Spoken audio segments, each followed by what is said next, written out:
Welcome to TRN Podcast, episode 137. You've brought us a really fascinating set of articles today, haven't you? They dive right into the current debate in Germany about how the established parties in the Bundestag should handle the AfD. That's right. It seems like there's quite a spectrum of opinions, even within the major parties themselves. And our goal today really is to use these sources you've gathered to map out those different perspectives, get a clear picture. Exactly. We've got viewpoints from figures like Jens Spahn, Dennis Radtke from the CDU, then Lars Klingbeil, Matthias Mirsch, Dirk Wise from the SPD, Philipp Amthor also from the CDU, and Felix Manazak from the Greens. The aim is just to lay out these different approaches without, taking a side ourselves. Okay, so the spark for this whole discussion seems to have been comments from Jens Spahn, the deputy parliamentary group leader for the union. He suggested treating the AfD like any other opposition party for organizational matters in the Bundestag. Yes, specifically things like allocating committee chairmanships. Right. What exactly does a committee chair do, and why is getting one such a big deal in day-to-day parliament work? Well, the chair leads the committee meetings, plays a big role in setting the agenda, guiding the discussions on specific policy areas. It's quite influential. Okay, and Spahn's argument was? His point was basically that denying the AfD these standard opposition rights just lets them play the victim. He said on ZDF television, you either change the rules of parliament or you make everyone play by them. He's arguing for enforcing the existing rules. The idea being that excluding them actually strengthens their narrative of being unfairly treated. That seems to be the logic, yes, that it backfires. But that suggestion didn't exactly get universal applause, even within his own party, the CDU. Dennis Radtke, who leads the CDU's social wing, he reacted pretty strongly, didn't he? Oh, absolutely. Radtke told the newspaper Wochentas that the whole debate was, quote, superfluous and harmful. Pretty blunt. Superfluous and harmful. Wow. What was his reasoning? He pointed to a ruling by the Federal Constitutional Court. The court had apparently found that the Bundestag's rules of procedure hadn't been violated in any single case regarding the AfD. Okay. So his point is there's no legal compulsion to vote for an AfD candidate for one of these positions. Precisely. He's saying the existing rules allow enough flexibility to reject AfD candidates without actually violating their rights as parliamentarians. So the debate Spahn started is unnecessary from that perspective. And Radtke's opposition seems quite fundamental, judging by some other comments he made about the European Parliament context. Very much so. He said something like his hand would rather rot off than vote for the AfD, Marine Le Pen, or any other radical right party in the European Parliament. Strong words. Yeah. For him, winning democratic elections doesn't automatically make a party democratic if its core platform contradicts the fundamental values of the Constitution. So he sees absolutely no basis for normalizing relations with the AfD. So he's worried that Spahn's comments, and maybe other things, signal a drift within the CDU towards normalizing the AfD.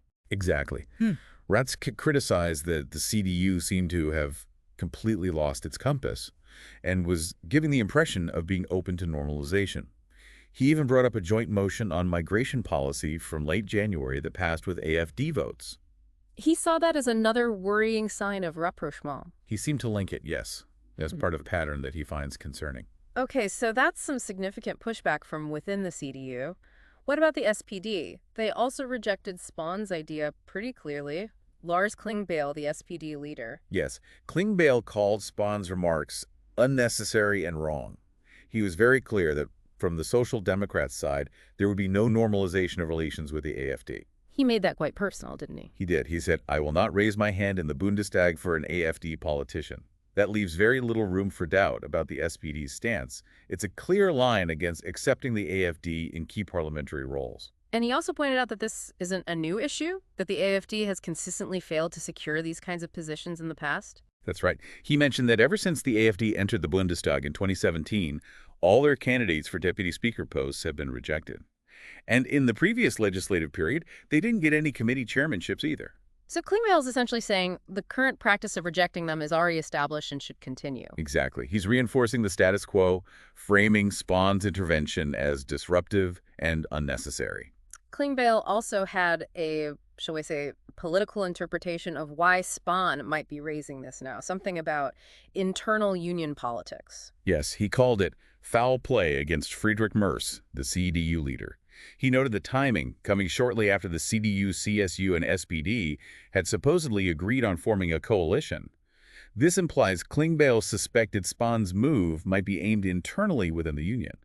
Maybe trying to send a signal or influence the coalition dynamic regarding the AfD? That seems to be Klingbeil's implication, yeah. Yeah. That it wasn't just about parliamentary procedure, but perhaps internal positioning or strategy within the conservative bloc. And other SPD figures backed Klingbeil up on maintaining distance.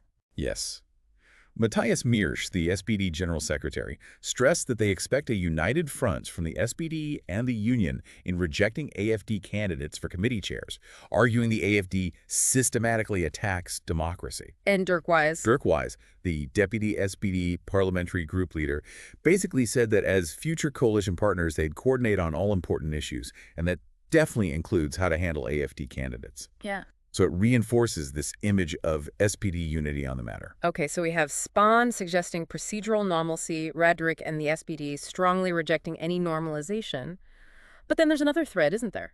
Voices calling for a different strategy, focusing more on challenging the AfD on substance. That's right. Philipp Amthor from the CDU is one of those voices. Yeah. He's arguing for a more intense content-based debate with the AfD. What's his reasoning? He says, people expect us to beat the AfD with better arguments. He used this vivid image, warning against sitting there like a rabbit caught in the headlights when facing the AfD. So confront them head-on with ideas. That's the push. To expose their weaknesses through public debate and substantive argument, rather than just procedural exclusion or silence. But Amthor isn't suggesting cooperation, right? How does he square that circle debating them but not working with them? He's very clear on that. For Amthor, substantive debate absolutely excludes any political cooperation. He stated his party doesn't cooperate with enemies of our democratic institutions and doesn't submit joint motions with the AfD. So how does he view the firewall concept then? He finds the term firewall, Randmauer, a bit misleading. He acknowledges the AfD is a fire hazard for the political system, absolutely. But he thinks the term suggests you shouldn't even engage with their ideas. And he thinks he should. He argues you need to talk more about how to put out the smoldering fire behind the wall. And for him, that means through well-founded substantive debate that refutes their arguments and presents better solutions. Interesting distinction. And Felix Benazek, the Green Party leader, seems to echo some of that concern about how to engage, right? Yes. Benazek spoke about a general sense of helplessness or confusion in dealing with the AfD, criticizing this swing between scandalizing them and normalizing them. He feels that far-right forces are dominating the agenda. That's his assessment. And interestingly, he also used that same metaphor, warning against sitting like a rabbit caught in the headlights. His focus is also on developing a compelling alternative vision. So Benazek is calling for a positive counter-narrative. Exactly. He mentioned a positive counter-proposal of a society based on solidarity and diversity. He criticizes the CDU and CSU, actually, for sometimes adopting rhetoric close to the far right and letting the AfD dictate the political agenda. He thinks that approach ultimately strengthens the AfD. That's his argument, that trying to mimic their rhetoric or focus only on their issues just plays into their hands. He advocates for confidently promoting one's own values and policies to undermine the AfD's appeal. And he sees some shared responsibility among the established parties. Yes. Benazek pointed to the responsibility of the previous, ultimately unsuccessful traffic light coalition government, SPD, Greens, FDP. And he expressed hope that Friedrich Merz in the Union would reflect on their role in opposition, perhaps suggesting they should move towards a more constructive engagement with societal challenges, rather than using rhetoric aimed at winning back AfD voters. Okay, so we've really traced quite a few different threads here. The debate within the Union, the firm rejection from the SPD, and this call from figures like Amthor and Benazek for a stronger focus on substantive, ideological confrontation. It really highlights the complexity, doesn't it? This balancing act between the practicalities of parliamentary work and the fundamental need to draw a clear line against a party viewed, at least in part, as extremist. You really see the tension between wanting Parliament to function smoothly and the deep ideological rejection of the AfD's platform and worldview. Absolutely. And this call for substantive debate from Amthor and Benazek, it naturally raises the next question. What does that look like in practice? Yeah. And, what impact would it actually have on voters? It's not a simple answer. That really does wrap up our look at these sources for today. It leaves us with a pretty significant thought, I think. What are the long-term consequences for Germany's political culture, for the stability of its democracy, of how the democratic parties choose to engage or not engage with the AfD, both inside parliament and in the public square? Definitely something to keep thinking about.